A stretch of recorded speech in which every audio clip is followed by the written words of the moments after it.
Just thank you for having me. Thank you, Bill, for the invitation. As Nick said, my name's Kai. I have been working with the School of Life for about 5 years. Effectively, the school is an organisation that was based out of the social sciences, based out of philosophy and culture, and more recently a lot more out of psychology and the discipline of psychology. And the idea behind the school was that we can use these disciplines to help navigate life a bit more carefully and a bit more meaningfully. So we have people who come to us every day in classes and workshops in Melbourne and Sydney with very common human concerns. They come to us to talk about how they can find a job that they might love, how they can connect with family and friends, how they find calm, how they can navigate their anxieties, how they can face mortality, how they can face loneliness, things that we will all struggle with from time to time. And one of the things that I've been thinking about in the context of Montessori, and particularly after my tour of the school this morning with Bill, is that really we exist because of the failures of the standard public education system in Australia and fundamentally across the Western world. One where questions of developing the whole child, the whole human being, have been put to one side. And of course the result of that, and what we often see at the School of Life, is people who come to us off the back of quite often small trauma, and then at other times massive trauma. So they'll come to us because they've had a fight with their family, or they've lost a job, or they're facing an illness, or they've lost a parent, or they're starting to feel a bit lonely because their kids have left home. Really common concerns that we will all face at some point in time. But at the point of that trauma for them, they've had a realization that their education system has left them severely lacking emotionally to navigate that concern. And so the school is a secular organisation. We're very playful, and we provide people a space to come together and have conversations about those concerns. So the school has been working for the last 10 years on these concerns, and I guess what I wanted to share with you tonight is a couple of things. One, this conversation about how you develop emotional resilience and emotional intelligence is often incredibly vague and esoteric, and as a result the space is filled with people who aren't necessarily as rigorous with these conversations as they need to be. I'm sure we've come across that in our working lives with training that we've been on, or superficial attempts at these concerns. And I wanted to share with you, if we change, this is a School of Life in Melbourne, by the way. That was the front of that there. But if you switch it over, we've distilled, I guess, our lessons from the last 10 years into these 20 areas. Now, I guess I want to be humble in the face of something that looks quite definitively and well designed. This is a moment in time, and so this behind me is our humble attempt to, I guess, capture the elements that we're trying to support people with. And some of them you'll see are very obvious, things like empathy and self-awareness, and some of them are perhaps a little bit more complex and nuanced. I wanted to remark that this morning on the tour, we learned a little bit about the Green Grads program.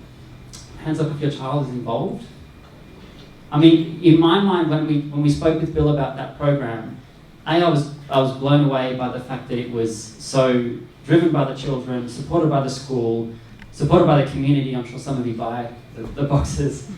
But when I was thinking about that, and if you think about the skills behind me, the number of skills that we're talking about that are being served by that program is immense. It's kind of, the obvious one is entrepreneurship, right? But if you think about all the other elements that come into that program, it struck me as sort of the archetypal example of something that seems very small as an idea, but is actually covering off a huge range of skills that we find severely lacking in people who come to see us at the School of Life. So I wanted to share that with you, and I also wanted to share a couple of, actually 4, major trends that we see in education and that we also see in the broader world, which I think should make us initially a little bit frightened, and then hopefully very, very inspired to continue to do the work that you're all doing and supporting in the Lighthouse Project, we'll see a bit later. And just keep in the back of our minds, because I think it's critical that when we're working on a community scale like this, and we are at the School of Life, that we try and connect the dots between all the players that are working for a better world. And the first one is the scary one. So just bear with me for the negativity for a minute, because I'm going to get to the inspiring bit afterwards. The most obvious trend that I think is everybody is seeing manifests in the political climate that we're in. It manifests in the polarisation of public debate. It manifests in the troubles of social media and the echo chamber. And oftentimes when you hear people talk about these trends, they speak about them in isolation. And I guess with the School of Life, we're always trying to do exactly what you do in the Montessori system, which is talk about values and virtues. So what is it that underpins these trends that make them useful to us to think about? So the first one, if we change the slide, the value that we're talking about is trust. And I think if we think about the value or the virtue of trust, we know instinctively, I think, that there's been a collapse in trust in our society. And we know it instinctively because I think in a relationship sense, in areas where there are communities like this one, people feel isolated. There's a distrust of major media. There's a massive distrust of CEOs and corporations. And even, I think in particular in the last few years, there's even a distrust of non-profit organisations. And I think this is a severe undercurrent that sits in our community, which left unchecked leaves us to the current political climate that we're in. And it's not just instinctive. So this is a survey that's done by Edelman every year. It's a group out of, I think it's the United States. And they survey 33,000 people. So this is not small surveys across a large number of countries. And what they've tracked over the last couple of years is a massive collapse in public trust. Like off the charts. And I guess the point here is, I think a major cause that we need to be concerned about is the individualist society that we now live in. And again, the heartening element of this is that the School of Life is striving to develop a community around people who want to think about the major concerns. And Montessori East is the sort of example when it comes to community. I mean, I was speaking with Bill about the numbers for tonight, and the fact that there are 125 current enrolled children and 200 people in the room tonight, or close to, is mind-blowing. And I think any school would be proud of that type of engagement. So we have to be conscious of this one. This is what we're kind of up against. But this type of work and the Lighthouse Project and Bill's vision is precisely trying to run against this tide, and I think that's to be massively applauded. The next one is much more positive. And that is that in the midst of this, there is a huge groundswell in this conversation around how do we live an integrated life between our work on the one hand and our personal life on the other.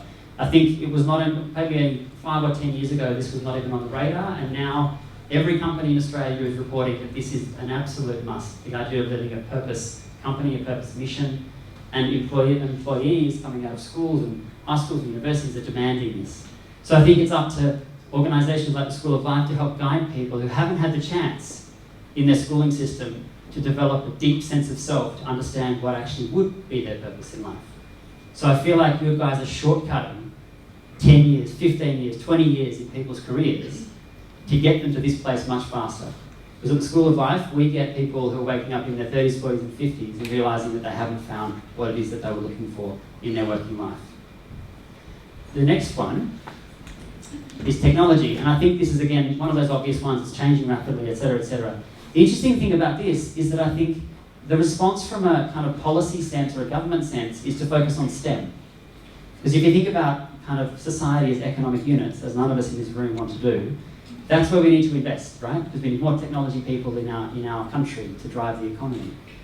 But there's another line of thinking on this, which is precisely where the work of Montessori East and the School of Life comes in, which is that as technology comes into our lives to the point where it feels all-encompassing, the important thing that we need to do is retain the humanity. That's the critical piece. If we don't do that, we lose pretty much everything. Because as technology gets smarter and smarter, we get smaller and smaller. And so at the School of Life, and I think what you guys are doing, it's the link between this being a positive force and this being a negative force. And I think there are now more and more people talking about that concept as well. So I'm an eternal optimist about this. I think the work that we're doing will make this a positive change for all of us. And the other one, final one, is one that, again, takes us back to the Green Grads program.